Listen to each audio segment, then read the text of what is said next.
A lot of people have been hearing their opinions about this brain jotters issue with a certain songwriter and composer back in the 90s. A lot of people's opinions have been wrong totally, and some have been right a little bit. So we decided to let you know and bring to your notice more information about what is called intellectual property. Intellectual property, popularly known as IP, can be said to be one's brainchild, which is an artist's brain work.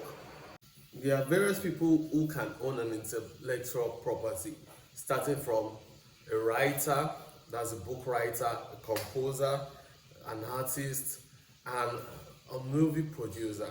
Intellectual property is broad in the whole sense, but just to break it down and to be short and brief in this video, there are certain rights that a person owns when he creates or is the first person to compose a certain song or write certain content.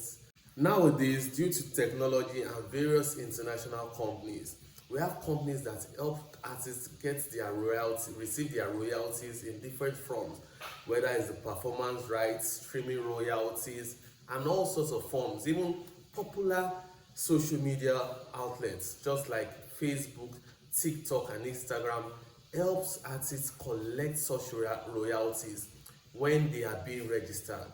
There are two important companies we should note in this scenario that helps with this, which is ASCAP and BMI. They are worldwide. Now coming locally to the scenario of Brain Jotter and the artist. I know people are saying the artist does not deserve such amount of money because he has not been making money from it. But come to think of it, that song is his intellectual property. And anyone using that song, even without the person's permission, in the real sense and legally, has violated on that man's rights.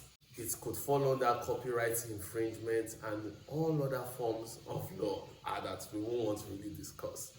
So as an artist or even as an entertainer, that is why it is always important to seek the consent of a creator before using that creator's work, whether commercially or to enhance your own creativity. That is why when you post videos online with music, you, especially on TikTok, you will see a disclaimer or a button that will ask you to first accept the terms and conditions. While you accept that terms and conditions, you're already accepting to use that song in the guidelines of the Copyright Act and